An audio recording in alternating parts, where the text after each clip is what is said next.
Hey guys, welcome to Project Metal Music's YouTube channel with your host El Young, and we are here with the being Donnie B. Angus. So, Donnie, welcome. Welcome, Al. Thank you for having me on this fine day.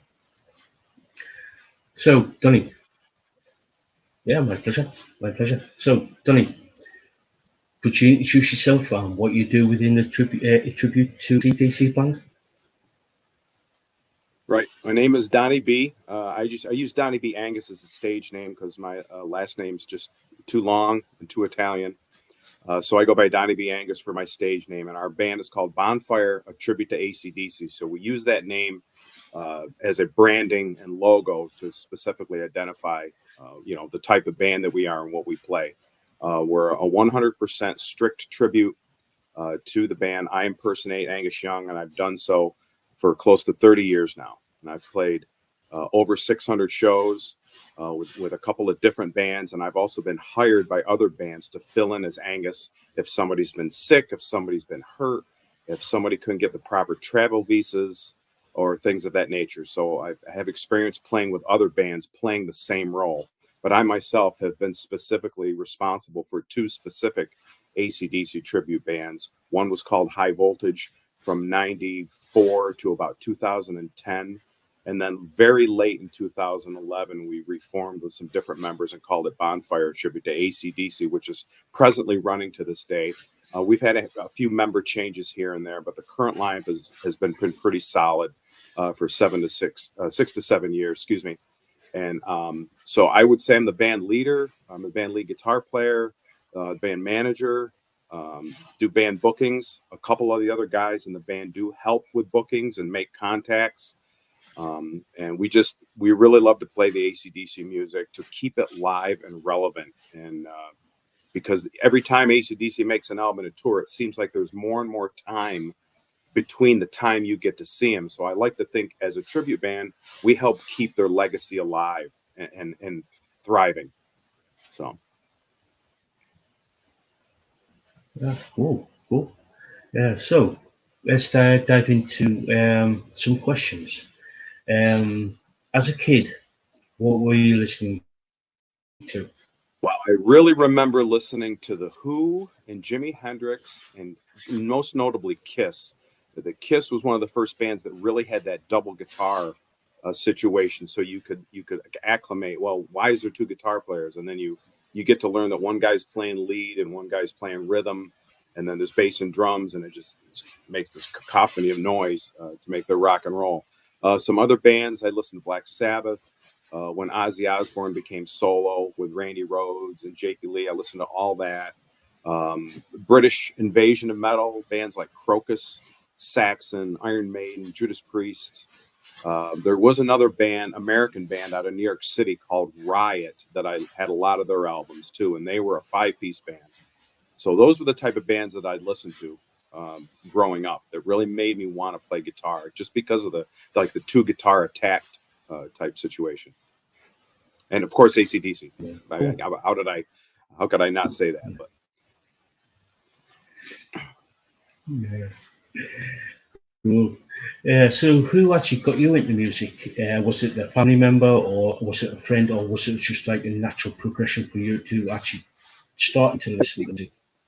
good question. I think that when I started really getting into music, it just became a joy. It became, I wouldn't say an escape, but it became uh, just very vital because I just really liked the music of those bands that I listed. So it really wasn't a family member. Didn't really have music. Didn't have parents that played musical instruments or anything like that.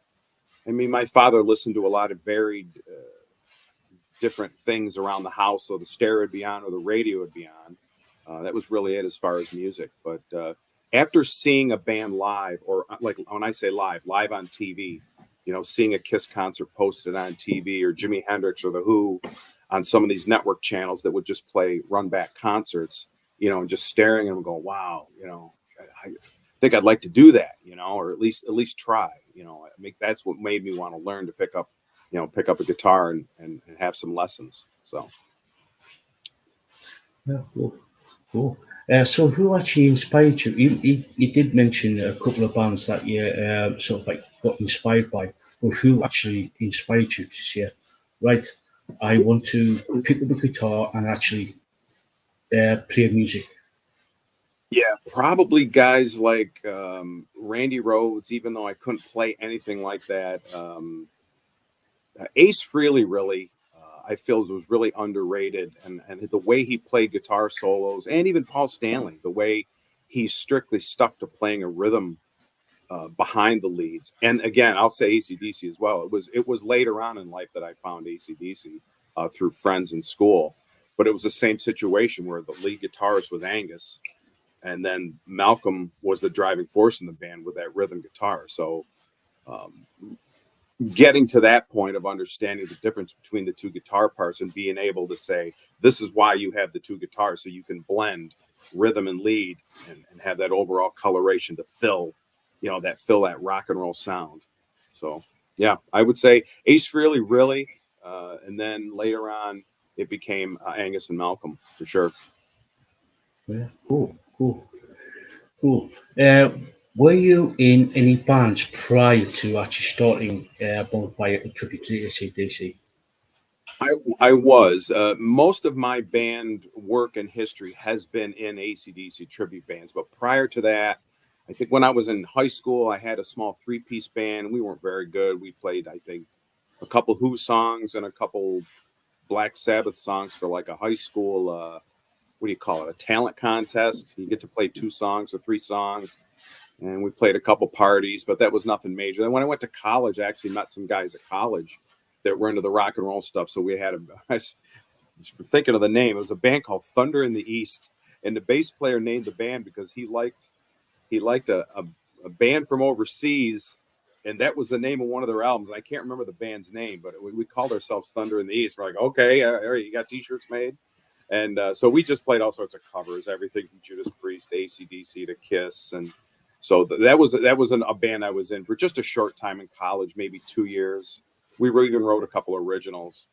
So then after that, after I graduated from college, I really just became just a guitar player on my own, just around the house. And I actually got into working for other local bands. Like they would say, "Hey, can you come to our show? Can you take care of my guitars? Can you take care of my?" So I actually became a technician for a while, just working with a lot of local bands. And now at the time, I was from Rochester, New York, which is a city in upstate New York. So I was actually fairly well known for working a lot of the good bands that were playing a lot. And you'd see me side stage tuning their guitars and wiping them down. So a lot of my time was spent there, and that's how I learned a lot about taking care of guitars and instrumentation. And then it just got to a point where I met some friends, and that's when we said, "Hey, well, let's get together and jam." Well, what do you want to jam? I don't know. Well, let's jam Led Zeppelin. Well, let's jam this, that. And we said, well, let's jam some AC/DC. And then we all started playing it. And the guys that we had around, that's what we knew. We all knew how to play the AC/DC stuff. So that's really where it took off into the tribute situation. Very light at first, not really sure how serious we could make it or serious we could do it.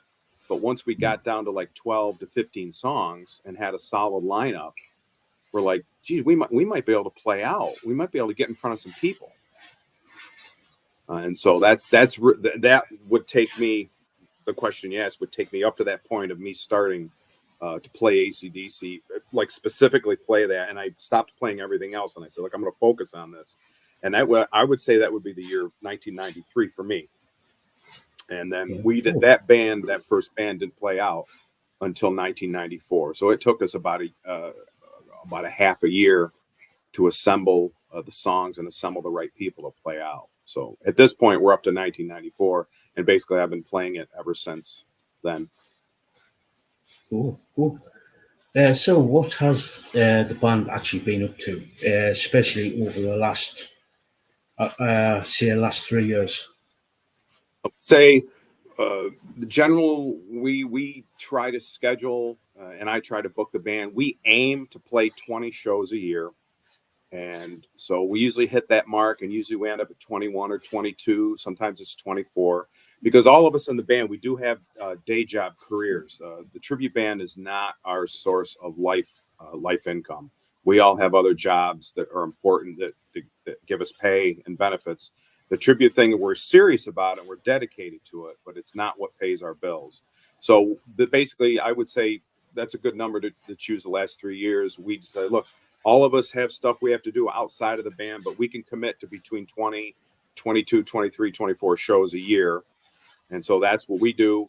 We take off a winter break because the winter weather in upstate New York is pretty bad, and late December, January, and February, and sometimes even into March. So we take a break from those months, and we usually start up again around St. Patrick's Day, and we go like right through to Thanksgiving. And so that's what we went up to. And as a matter of fact, the day of this interview, we finished up our last show of 2023 last night in Webster, New York, which is a suburb of Rochester, at a place called Buncey's, and it was just a blast.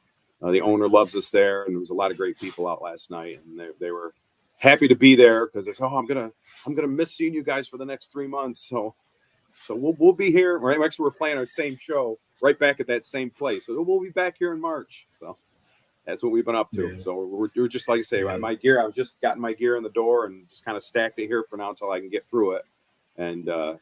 So we're considered on break at this point. So, but I already have most all of my shows booked for next year. I think I'm at 12 or 13. 13. I think I got another one in. And like I say, if we hit 20 and then anything beyond that comes in, we discuss as a band if we want to add in a couple more. Yeah, cool. Now I was going to ask you about some like gigs. Obviously, sort of like you did mention you got like at least half of the total shows already booked. Could you give us like a little idea of where people can actually find you for next year? Yes. So like I said, we are local. The band itself is located in the United States, in it's what's called the Finger Lakes Central Upstate New York region. So we don't travel very far. Like I kind of look at the New York State map and I put a pin right about in the middle of where we're all from. A couple of us are from 2 hours south of Rochester, then that most everybody else is from around the Rochester area. So I kind of put a pin in the middle and on the mapping, and then I go out 6 hours in each direction because I figure, if we play a show on a weekend, you get up on a Saturday morning, you hit the road between 8:30 and 9. You get to where, if it's a 6 hour, anywhere up to 6 hours, you get to where you're supposed to be in the afternoon. You can check into the hotel and then go to the gig, do sound check, have dinner, and then you play the show, and then get back to where you're sleeping, get up the next morning, and then you could still get home at a reasonable time. So we try to keep the shows within that 6 hours radius at most, just so it doesn't impact. I mean, we're already gone a long time, so it doesn't really impact much of the rest of your weekend. You can still have a little bit of it left. So we consider Rochester kind of our home area around Rochester. So there's about 4 places that we play. We play them twice a year. So there's a place called Nashville's, which is in Henrietta. We play a spring and a fall. We played Buncey's last night. We always do a St. Patrick's Day and then a post Thanksgiving. So Buncey's is in Webster, New York. And then there's a summertime place we play twice. It's called Whiskey River Pub and Grill. It's a fantastic outdoor back venue. So the summertime crowd that's by Ontario Lake, they come streaming into that club. It almost doesn't matter what band's playing. There's always going to be 250 people there. And so that's called Whiskey River Pub and Grill. And we play 2 shows there right in about the middle of the summer, about 6 weeks apart. And then on the outskirts of Rochester, there's a Finger Lakes casino, a Finger Lakes gaming and racetrack. And within that, there's like a club called Remedy. And it's kind of like a straight back. You kind of come in the front and there's a stage at the back, and we play there twice a year. And that's usually late spring and early fall as well. So that kind of takes care of 8 shows right there out of the 20 that we bank on. They just want us back twice a year, every year. So I would say that's the start. We make an annual trip in the summertime to a place in Vermont. It's called Enosburg Falls. It's called Country Boy Classics. We've been playing there. This will be our 6th year in a row now. And it's a small, humble, private gathering. These folks run it. It's a great people. And they do this. Look, we're going to do maybe 3 concerts a year. Your guys are going to be one of them. They'll do a country band. and they do some other. There's another cover band that comes up there, but I think we're the only tribute that plays. And then they do a country related band, and I think they do an original artist country as well. And so we've been doing that for 6 years. So we always have an annual trip to. It's way at the top of Vermont. It's a stone's throw from Canada. And then there's a night in New York. There's an American Legion that has a very nice big stage out back, and we play there 6 years in a row. We play there once a year in June, and that's all I can think of off the top of my head right now. I should have brought the list right next to me, but our website is acdcbonfire.com, and you can find us on Facebook.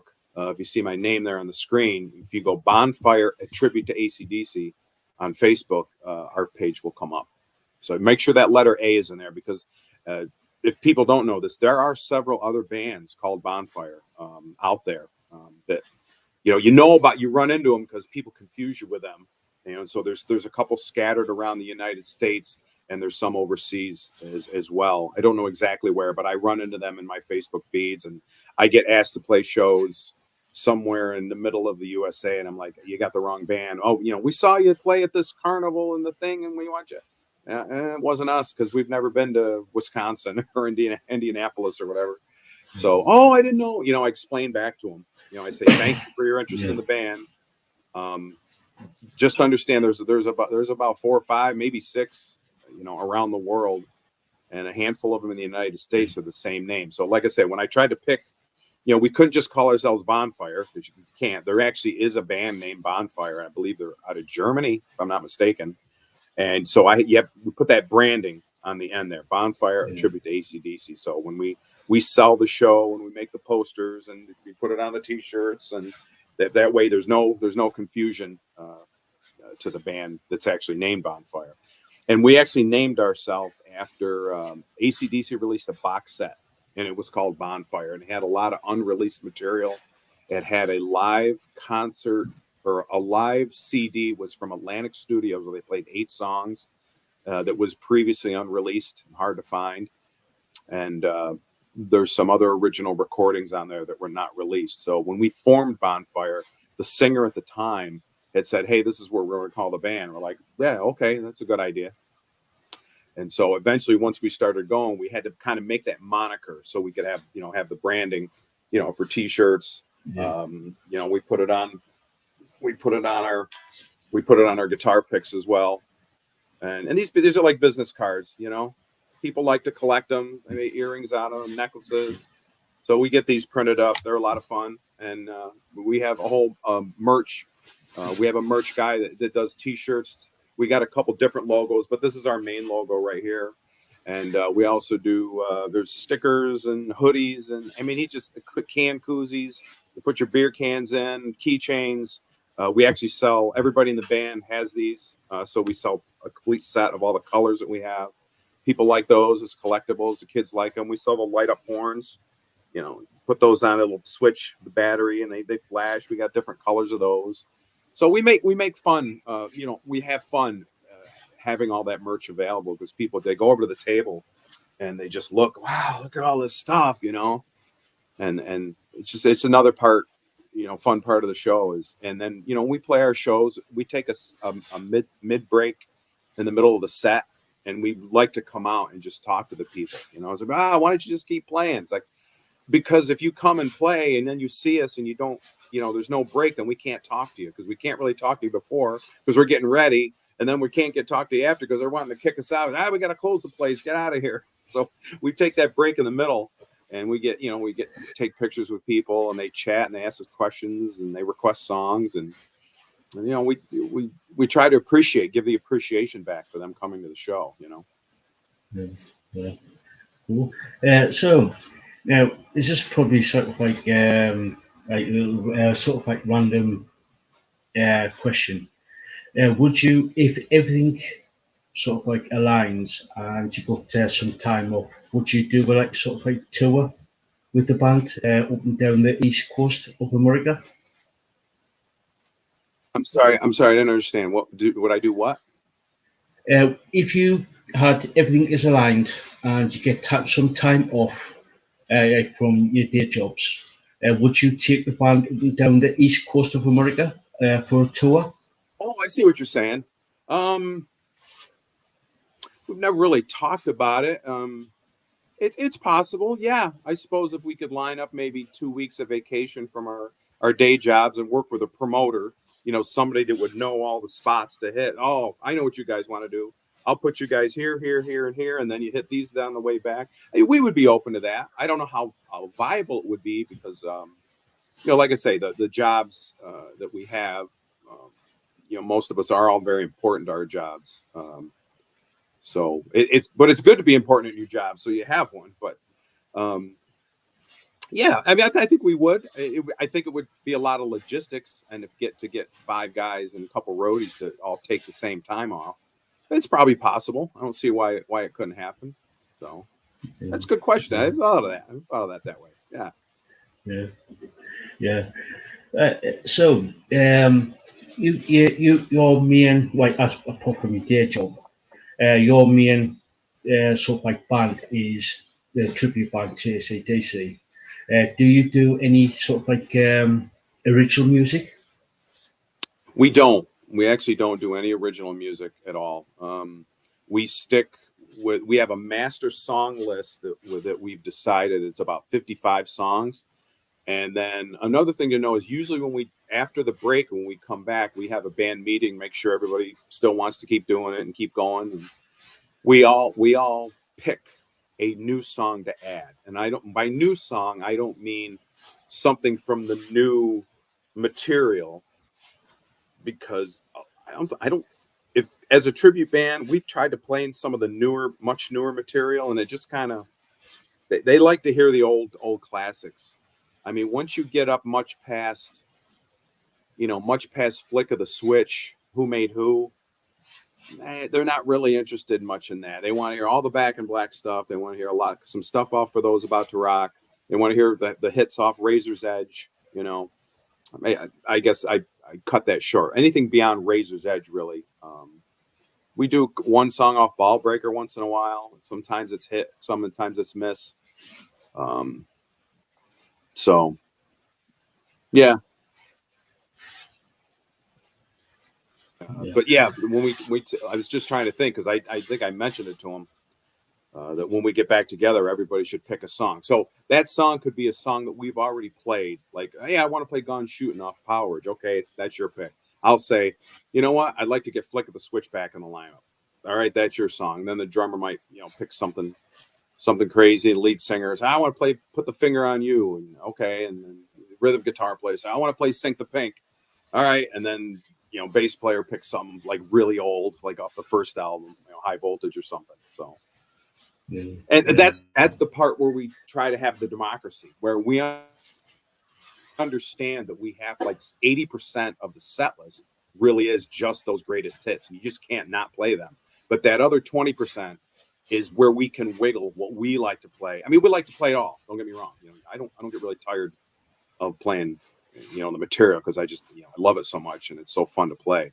But we are able to structure the set list. We're playing long enough where we can play all those hits that people want to hear and also wiggle in some of the ones we like to play that we feel go over well as well. So yeah. Cool. Cool. Uh, so, I was going to ask, would you sort of like outside of the tribute band do any sort of like solo stuff, or even start join another band?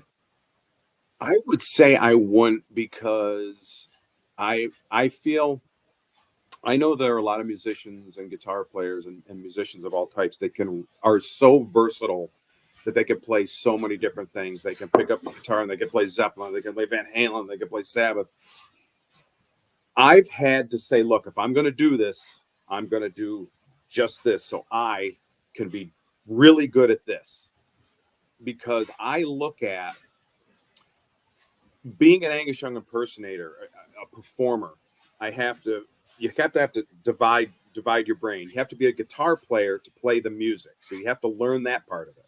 And then the other side of your brain, you have to be an actor and a performer. So you have to merge those two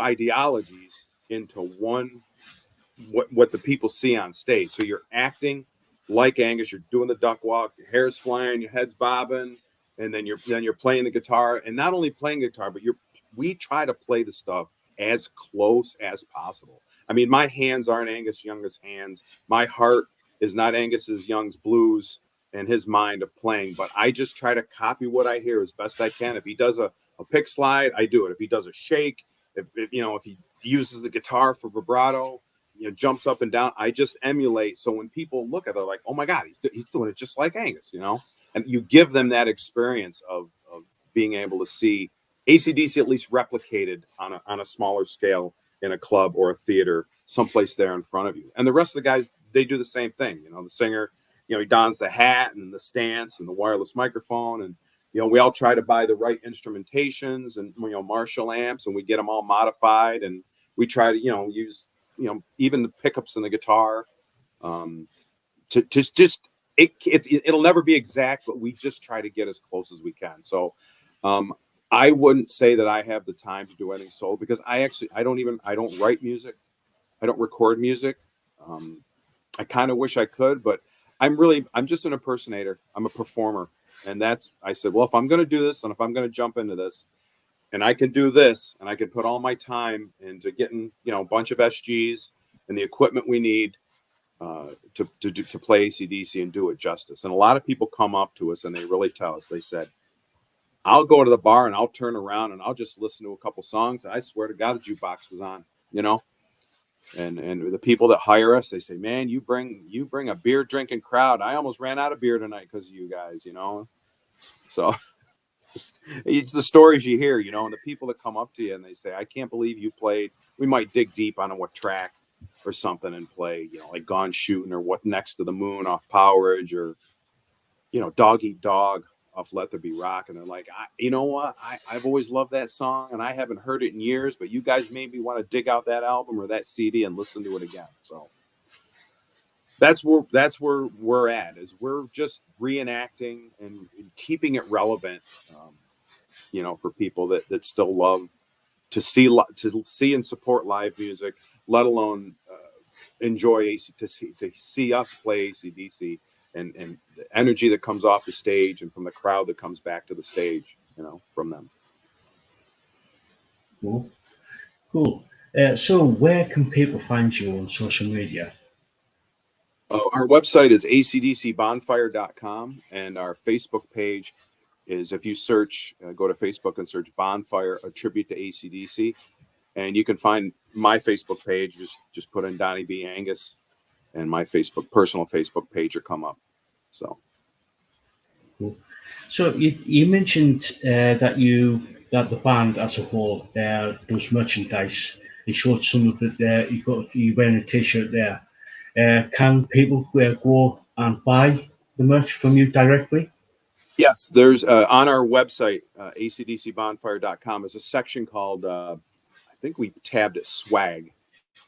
I know it's merchandise, but swag seems to be the term. So there's just a click button that you can get swag merch. I take care of that, and I believe there should be pictures of everything up there that we have available. And there's an email address. We don't have like an online store per se, but if somebody wants to order something, they can just contact me directly, and I could just figure out the cost and the shipping to wherever. We would just ask that be covered as part of the purchase. So happy to do it, sure. Cool. So this is probably going to be my last question. Uh, any advice for people who want to become a musician? It's a good question. Practice. Find out what you like, find out what you can play, what you can learn to play, and just really practice. I wouldn't say, lock yourself in your room for hours and hours, but make playing and practice a part of a daily routine. I know that when we decided to make the band, I literally took the catalog. Well, made our set list, and I would take that set list as a catalog, and I would just take an hour a day or 2 hours a day, and I would sit and I would play along with the CD, and I would just play it, and I would just get this I mean, and now this is for being in a tribute band. I can't say for originals, writing originals. But if you want to be in a tribute band, it's about memory. You have to know the songs inside and out on how to play them. And if you do it enough, you practice along with a CD enough, proper tuning and how you play it, you build this autopilot when you're playing live, and that helps you to perform better because you've practiced enough that the rest of it's going to take care of itself, and then you can enjoy the show because you know how to play everything because you've practiced it so many times. Now this is practicing by yourself with a CD, but then you have to go to the band and get everybody in the same room, make sure all your timings, make sure you play the material. And if you have to dissect it, you say, you know what, something's not right with that part. What chord are you hitting? It's that. Oh, okay, I see it. And then the two guitar players work out. You're playing it here, but I'm playing it here because you're playing the low part and I'm playing the high part. So you got to get that dynamic. And then the drummer's keeping the timing, bass players locking in with the drummer, rhythm guitar players locking in with them, and then the lead guitar's playing along with it, and then drops out for solos and drops back in. Singer comes in over the top, and then there's background vocals. And so you have to practice personally. You have to be ready to go to practice. And then when you get to band practice, you have your pre-band meeting. What we're going to work on? Anybody got any band business? Anything up? All right, let's hit it. And then you just rip into practice, and then you look around. How's that sound, everybody? That sound good, everybody? Anything we got to take apart in that middle break or the ending, or and you just go on to the next song. And then sometimes if you're stuck on a trouble spot, all right, let's set this aside. Let's go on to another song, and we'll come back to this at the end, and then work it out. So that would be my advice as far as tribute goes. If you really want to get into it, and it's memorization. It's really memorization, and then practicing so you can be on autopilot and have fun at the show. So that would be my advice. Sound advice. So it's sort of like time to start wrapping things up. Any final words before we sort of like sign off? Really appreciate you having me on today, Al. This has been a fabulous time talking with you. Loved all the questions, and to be able to talk with you and just share, to share about what it's like being in a tribute band. I know there's so many of them out there from so many different genres and eras, and I really think you got to enjoy it. I feel like you got to really enjoy it where you're playing, and I know everybody in our band does. They really enjoy the music, giving it back, keeping it relevant, keeping it alive. So that's what I would say.